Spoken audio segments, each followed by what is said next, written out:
കേരള സർക്കാർ സെക്രട്ടേറിയറ്റിലെ retired additional secretary ആയിരുന്ന Lata Panicker IHRDയുടെ administrative ഓഫീസറായി ചുമതലയേറ്റു. ചാക്കയിലെ IHRD ഹെഡ് ഓഫീസിലെത്തിയ അവർക്ക് IHRD എംപ്ലോയീസ് കോൺഗ്രസ് ഭാരവാഹികൾ ഊഷ്മളമായ സ്വീകരണമാണ് നൽകിയത്. ഉമ്മൻചാണ്ടിയുടെ ആത്മകഥയായ കാലം സാക്ഷി എന്ന പുസ്തകം കൈമാറിക്കൊണ്ടാണ് സംഘടന അവരെ പുതിയ പദവിയിലേക്ക് വരവേറ്റത് എന്നത് ഈ നിയമനത്തിന്റെ രാഷ്ട്രീയ മാനം വ്യക്തമാക്കുന്നുണ്ട്.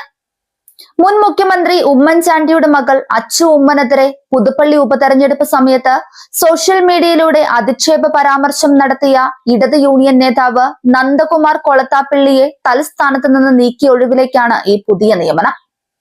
മുൻപ് ഉമ്മൻചാണ്ടിയുടെ വിശ്വസ്തനായി അഡീഷണൽ പ്രൈവറ്റ് സെക്രട്ടറി പദവിയിലിരുന്ന ലതാ പണിക്കർ തന്നെ അദ്ദേഹത്തിന്റെ മകളെ അധിക്ഷേപിച്ച വ്യക്തിയിരുന്ന കസേരയിലേക്ക് നിയമിതയായി എന്നത് വലിയൊരു രാഷ്ട്രീയ നീതിയായിട്ടാണ് വിലയിരുത്തപ്പെടുന്നത്.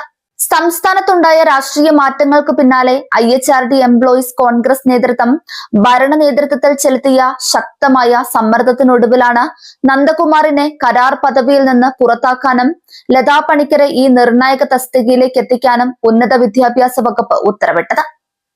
മുൻപ് സംസ്ഥാന ഊർജ്ജ വകുപ്പിന് കീഴിലുള്ള അനർട്ടിൽ ജനറൽ മാനേജർ പദവിയും അലങ്കരിച്ചിട്ടുള്ള ഇവർ ദീർഘകാലത്തെ വിപുലമായ ഭരണപരിചയമുള്ള മുതിർന്ന ഉദ്യോഗസ്ഥയാണ്.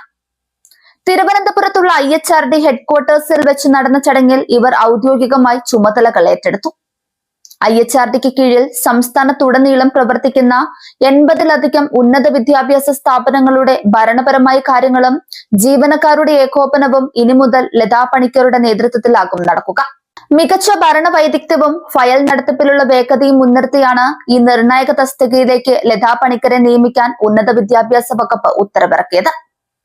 തിരുവനന്തപുരത്ത് സ്റ്റാച്യു കേന്ദ്രീകരിച്ച് ദീർഘകാലം ഔദ്യോഗിക ജീവിതം നയിച്ച ലതാ പണിക്കർ കേന്ദ്ര സെക്രട്ടേറിയറ്റ് ട്രെയിനിംഗ് ഇൻസ്റ്റിറ്റ്യൂട്ടുകളുടെ പ്രത്യേക പരിശീലന പരിപാടികളിലേക്ക് ഉൾപ്പെടെ സംസ്ഥാന സർക്കാരിന്റെ പ്രതിനിധിയായി മുൻപ് നാമനിർദ്ദേശം ചെയ്യപ്പെട്ടിട്ടുള്ള ഉദ്യോഗസ്ഥയാണ്.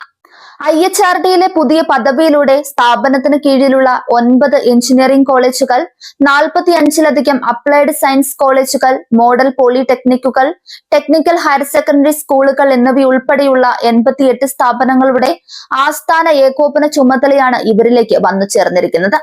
നിലവിൽ ഇൻചാർജ് ഡയറക്ടറായ ഡോക്ടർ VA അരുൺകുമാറിനൊപ്പം IHRD ആസ്ഥാനത്തെ പ്രധാന ഉദ്യോഗസ്ഥയായി ലതാ പണിക്കർ ഇനി കാര്യങ്ങൾ നിയന്ത്രിക്കും.